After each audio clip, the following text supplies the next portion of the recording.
So what is your relationship like with God, if there is one, and all that sort of stuff? You know, the Bible, Jesus said, "You shall know the truth, and the truth shall set you free."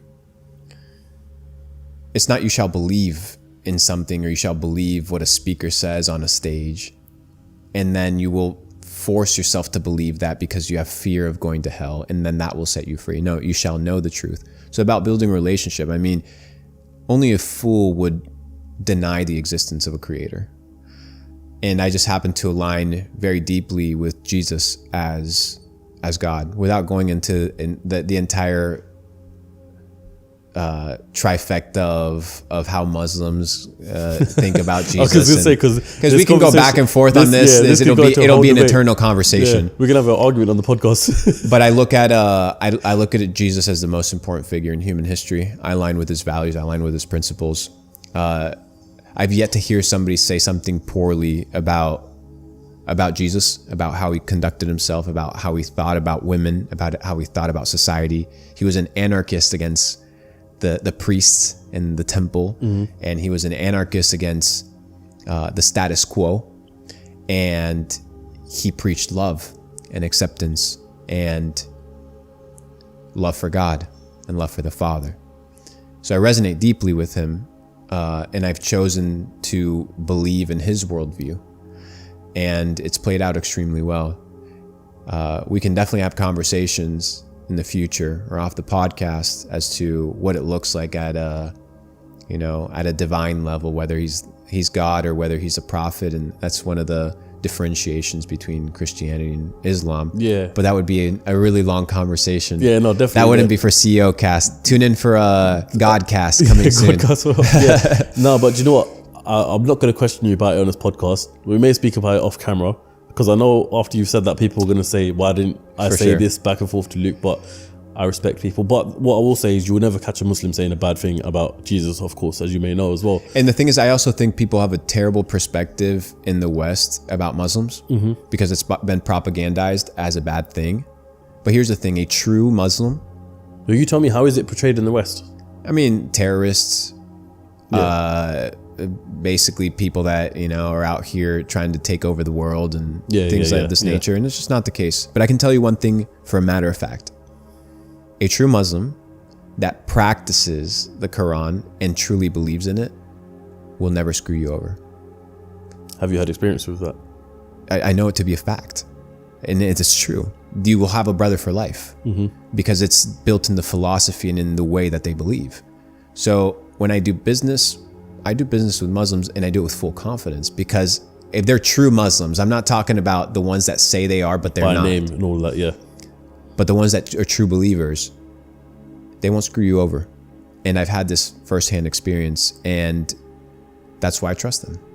The reason why I bring up the topic of religion is because I present this question to you of, do you believe that this is all written by God, and your destiny was written by God? Yeah, and God's given it to you. Like, do you thank God for where you are right now? Or if we think about a divine creator outside of time, space, and matter, so he operates in past, present, future at the same time, then it makes sense that there is a knowledge as to what is going to happen and what is going to come.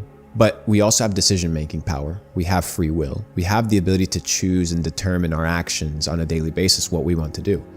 God isn't putting a gun to your head saying, hey, you need to come and pray to me. Hey, you need to develop a better relationship with yourself. Hey, you need to stay away from addiction. These are choices that you have the ability to make. Yeah, God may know the future and the consequences of your actions, and he may know the path that is destined for you, but you still have to walk it. You still have to take the steps. So there's a duality between divine knowledge and human nature that has to kind of come and converge. And that's where the journey of faith comes in, where you trust that God has everything under control. But under control doesn't necessarily mean that it's not going to be painful. And under control doesn't necessarily mean that life is going to give you exactly what you want. Because what you may think to be good, what you may think to be healthy, what you may think to be right, is based off of your finite human mind and what you know. But God knows everything. So God may test you with things that in the time they may feel like pain, and they may feel like suffering, and they may feel like hurt, but eventually they'll flourish and they will be lessons that will teach you how to become better, how to get closer to Him, how to deepen your faith. It's very interesting. What I've come to realize is that suffering is the greatest of teachers, and that you look at whether it's the greatest of prophets, whether it's Jesus, whether it's the saints, or whether it's the apostles, and you begin to see their life, and their life was riddled with suffering, which is something that we tend to avoid. But behind suffering is the greatest of lessons, and behind suffering is the biggest growth. And Jesus preaches suffering, and he teaches this life of surrendering earthly desires to achieve a higher level of spirituality and closeness to the Father. So I think, I'm still figuring it out. I'm a work in progress. There's a saying that God says in the Quran, which is, I said it to Andrew as well when I linked up with him back in February, which is, God won't burden a soul with which more than they couldn't handle. There may be something like that in the Quran. There may be something like that in the Bible as well. Say that one more time.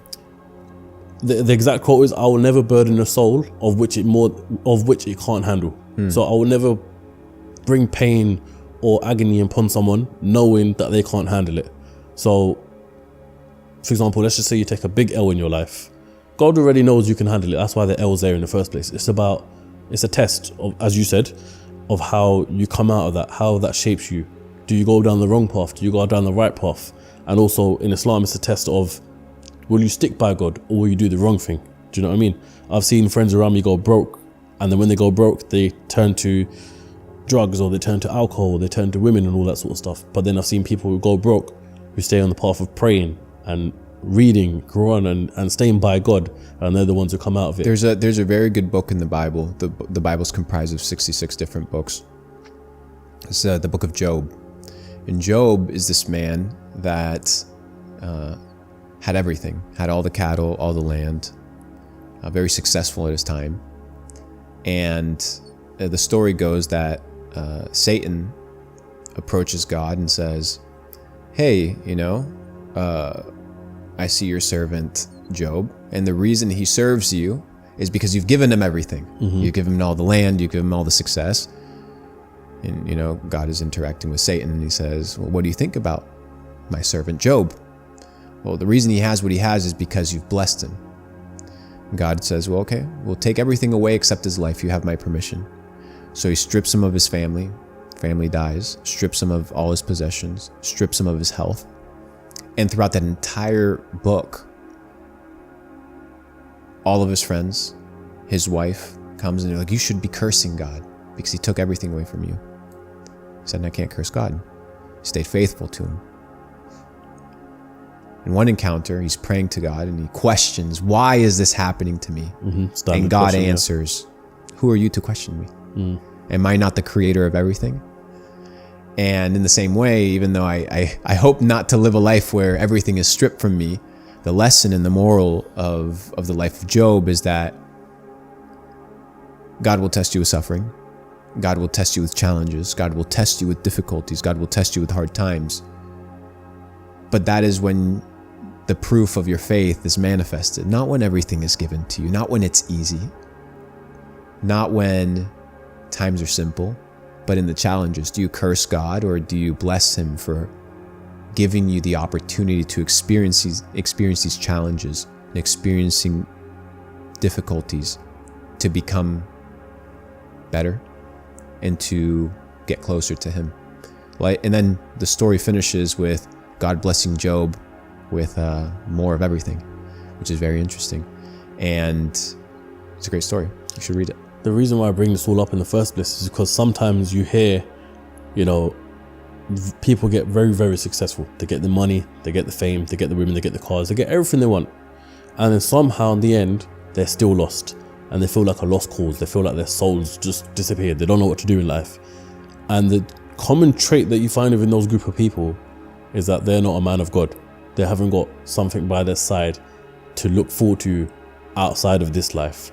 So it's good to see that you're a man of God, bro. It's good to see that. It's the assumption that the things of the world are going to satisfy something that is finite that's something that is infinite. You're an infinite being. You're not bound to this three-dimensional world. If you're going to try and satisfy your soul with the things of this world, you will always fail. If you're going to satisfy it with luxury, what the fuck is luxury? What, a nicer watch, a nicer house, more cars, more houses, better food, more women. None of these things will satisfy. They may make you happy for a short period of time, but the void will still be there, because the void is a spiritual void. It can't be filled by materialistic things in the three-dimensional world. It doesn't work that way.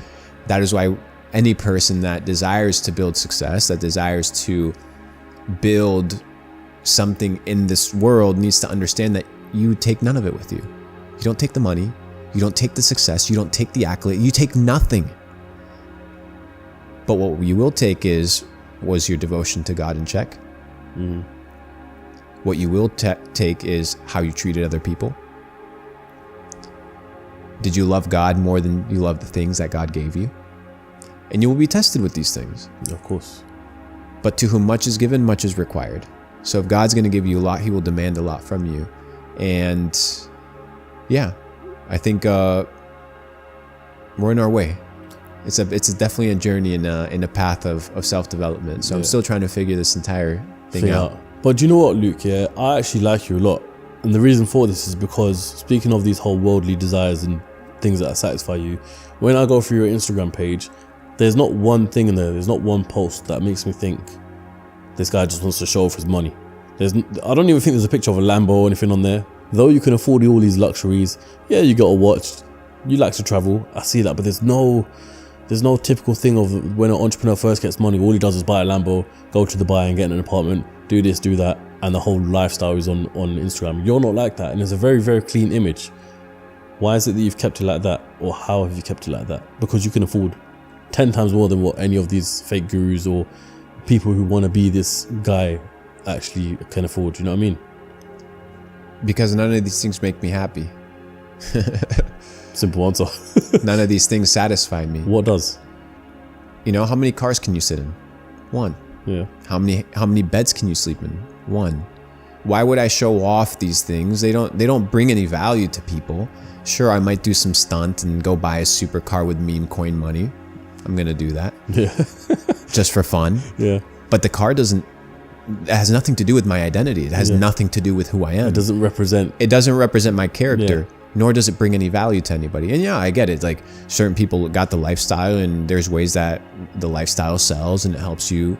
But I don't want these things to be why people follow me. I want people to follow my content if they choose to follow it, because they resonate with the message, and they resonate with the fact that maybe I have something of value to provide beyond just materialistic things. And I've come to realize that usually the people that follow for those reasons aren't necessarily the people that I want following me in the first place. I want people with substance. I want people that are grounded.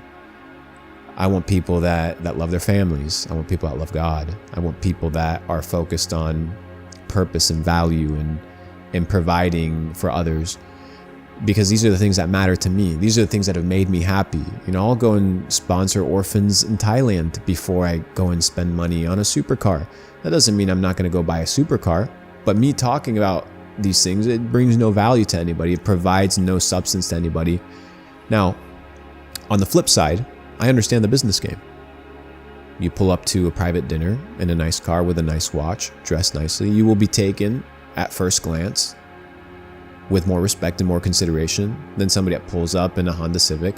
As much as the brokies like to say, oh, you know, billionaires don't have cars, or billionaires don't have the Rolls Royce. There was that cliche thing of Mark Zuckerberg and Bill Gates of, oh, they're not wearing designer or nothing like that. It's a lie. Yeah. I mean, Bill Gates, you can look it up. Warren Buffett has 60 jets inside of his company, right? Of course, he doesn't own them all. Yeah. But who do you think's buying the Ferrari and the Maserati? The poor people? No, it's the rich people. It's rich people toys. Yeah. So I understand that game, and I play that game, but that doesn't necessarily mean that I'm going to play that game in front of my audience, because it's not the necessary source of value that I think is going to nurture them in their career.